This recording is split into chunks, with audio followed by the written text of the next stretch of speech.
که چیز نیست در خانه اشتکای ما کل مردم کالا میخرن بعیدشان هر چیز میارن رمضان است باز ما هیچ چیز هم نیست مینان خشک است چای است میخوریم بس خلاص دیگه از ما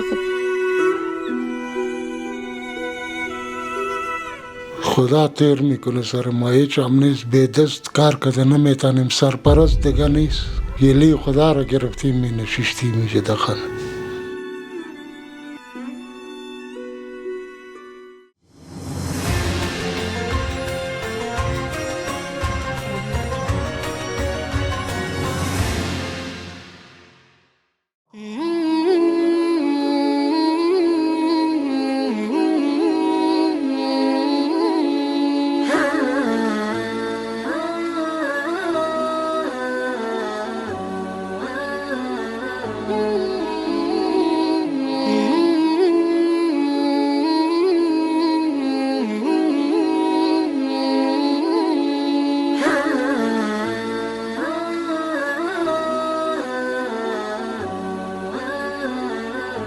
السلام علیکم ورحمت الله وبرکاتو.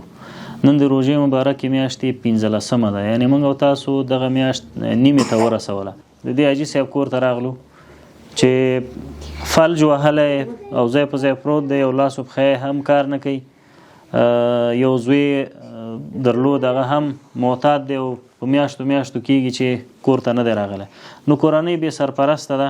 اوس چې دا ډوډۍ ما وکتله یعنې ټنګسې تاسو اورئ، دا د دوی خوراک دی، دا به د اوبو سره خوري او تعداد به هم د دوی د خپلې ژبې نه واوري چې څو نفره دي او صرف 2 ډوډۍ دلته پرتې دي او دا یې د ماښام روژه ماتی دی. گاهی اینی تو یک سوزی پالک و کچالو پیدا شده، گاهی که آب خالی افطاری کردیم، که چای خالی پشوی کردیم.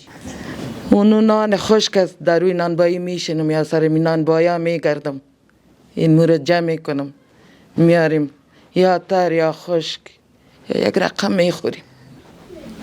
این 15ام روز است ما گوشت در دیگ ننداختیم و نه همسایه بر ما روان که یک کاسه شروع که بگیری بخوری و نه شوهرم از جایده جایز بیچاره ناتوان است، مریض است، بچه است، معتاد است نیست، اولادا و زن از هم سرم دور دادگی است.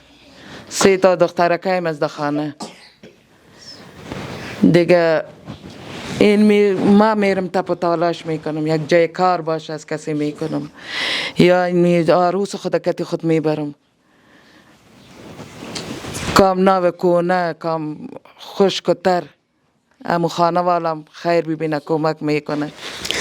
از ما درد مامی است دیگه که چیز نیست در خانه اشتکای ما کل مردم کالا میخرن بعیدشان هر چیز میارن رمضان است باز ما هیچ چیز هم نیست مینان خشک است چای است میخوریم بس خلاص دیگه از ما خب کسی نیست که بیاری خوشی ما میریم یک جای کار میکنیم یک کم تو میاریم امو از خلاص.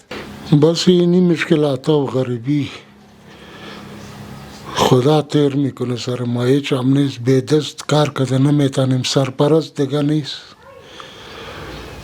که برای ما یک کار کنه غریبی کنه گلی خدا را گرفتیم می نششتیم میشه داخل. خداوند رحم کنه. قسمی که اشکهای مادر و حاجی صاحب دیدیم همین قسم خوشی و همو خندهشان هم میبینیم.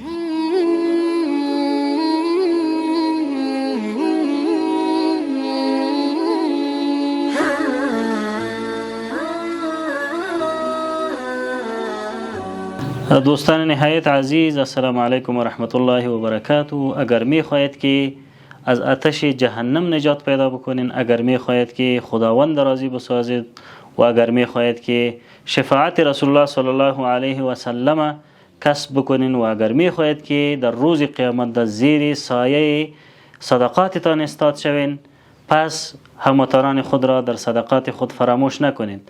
با کمک اندکتان می توانید که کفالت یک فامیل رو بگیریم. برای یک فامیل $40 $60 و $80 میتونن که ماه مصرف یک ماهشان برآورده بسازید و شما می توانید که به لینک دونیت کمک‌های خود را به نهاد خیری احساس ارسال بکنید و انشالله تیم احساس شب و روز در خدمت هموطنان عزیز خود است و میتواند که کمک‌های شما را در خانه‌های فقرا و مساکین برساند.